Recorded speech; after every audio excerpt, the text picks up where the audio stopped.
উদ্বেগের সহিত আপনাদের যেটি জানাতে হচ্ছে সেটি হচ্ছে ঢাকা বিশ্ববিদ্যালয়ের মধ্যে এরকম একটি নিরাপদ জায়গায় যেখানে মানুষ ঢাকা শহরের অনেকাংশ থেকে এখানে মানুষজন নিজেদেরকে নিরাপদ মনে করে, সেরকম একটি জায়গাতে ঢাকা বিশ্ববিদ্যালয় স্যার এফ রহমান হলের সাহিত্য প্রকাশনা বিষয়ক সম্পাদক শাহরিয়ার আলম সাম্যকে যেরকম উপযুক্ত ছুরিকাঘাত করে হত্যাকাণ্ডের শিকার হতে হয়েছে, এটি শুধু উদ্বেগ এবং দুঃখজনক কোনো ঘটনা নয়, বরং এটি সামগ্রিকভাবে দেশের যে আইন শৃঙ্খলার যে চরম অবনতি সেটিকে চোখে আঙ্গুল দিয়ে দেখিয়ে দিচ্ছে। এই ঘটনা এটি শুধু এই প্রথম নয়। আমরা ঢাকা বিশ্ববিদ্যালয়ে এর আগে আপনি দেখেছেন একই ছলে এরকম তোফাজ্জলকে পিটিয়ে হত্যা করেছে।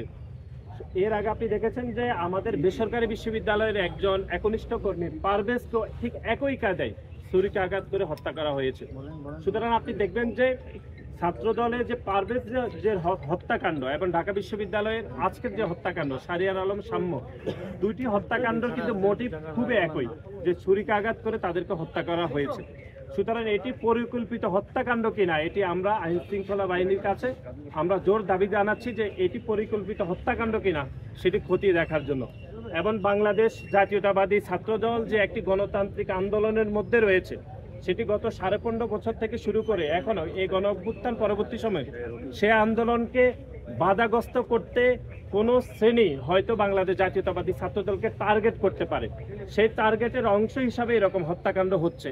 আমরা বেসরকারি বিশ্ববিদ্যালয় ছাত্রদলের একনিষ্ঠ কর্মী পারভেজকেও একইভাবে আমরা দেখেছি হত্যাকাণ্ডের শিকার হতে হয়েছে। আজকে ঢাকা বিশ্ববিদ্যালয় স্যার এফ রহমান হলের সাহিত্য এবং প্রকাশনা বিষয়ক সম্পাদক শাহরিয়ার আলম সাম্যকেও ঠিক একইভাবে কুপিয়ে এবং ছুরিকাঘাত করে তাদেরকে হত্যা করা হয়েছে। সুতরাং দুইটি হত্যাকাণ্ডের মোটিভ খুবই কাছাকাছি। আমরা মনে করছি এটি এক ধরনের পরিকল্পিত হত্যাকাণ্ড হতে পারে। সেজন্য আমরা বিশ্ববিদ্যালয় প্রশাসন এবং আইন শৃঙ্খলা রক্ষাকারী বাহিনীর কাছে জোর দাবি জানাচ্ছি যেন এটি একদম উপযুক্ত প্রমাণসহ এটি যেন তদন্ত করা হয়। এবং এই হত্যাকাণ্ডের প্রতিবাদে আগামীকাল 11:30টায় ঢাকা বিশ্ববিদ্যালয়ের রাজু ভাস্কর্যের সম্মুখে আমরা বিক্ষোভ মিছিল এবং সমাবেশ করব।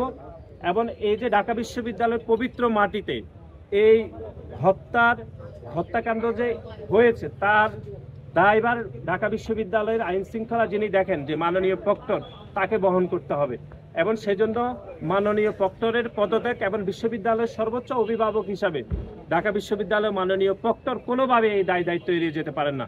সুতরাং মাননীয় প্রক্টর এবং মাননীয় ভিসি মহোদয়ের পদত্যাগের দাবিতে আগামীকাল 11:30টায় রাজু ভাস্কর্যের সম্মুখে বাংলাদেশ জাতীয়তাবাদী ছাত্রদল বিক্ষোভ মিছিল এবং সমাবেশ করবে। আমরা আপনাদেরকে যেটি বলতে চাই সেটি হচ্ছে বাংলাদেশ জাতীয়তাবাদী ছাত্রদল গত 5 দশকেরও বেশি সময় ধরে বাংলাদেশের গণতান্ত্রিক প্রতিটি আন্দোলন সংগ্রাম অংশগ্রহণ করেছে। এবার জুলাই এবং আগস্টে আপনারা দেখেছেন এই যে আজকে যিনি হত্যাকাণ্ডের শিকার হয়েছেন শাহরিয়ার আলম সাম্য, তিনি ঢাকা বিশ্ববিদ্যালয়ের পবিত্র মাটিতে খুনি হাসিনার বিরুদ্ধে তিনি স্লোগান দিয়েছেন, পুলিশের সামনে তিনি আন্দোলন সংগ্রাম করেছেন। কিন্তু এই গণ অভ্যুত্থান সফলভাবে শেষ হওয়ার পরও তিনি আজকে ঢাকা বিশ্ববিদ্যালয়ের মাটিতে তিনি হত্যাকাণ্ডের শিকার হতে হয়েছে। এটি ঢাকা বিশ্ববিদ্যালয়ের প্রতিটি শিক্ষার্থীদের জন্য আমরা মনে করছি উদ্বেগের, এবং একই সাথে যে আমরা যারা ঢাকা বিশ্ববিদ্যালয়ের শিক্ষার্থী তাদের জন্য এটি চরমভাবে লজ্জার যে বিশ্ববিদ্যালয়ের প্রশাসন ব্যর্থ হয়েছে যে তার শিক্ষার্থীদের নিরাপত্তা নিশ্চিত করতে।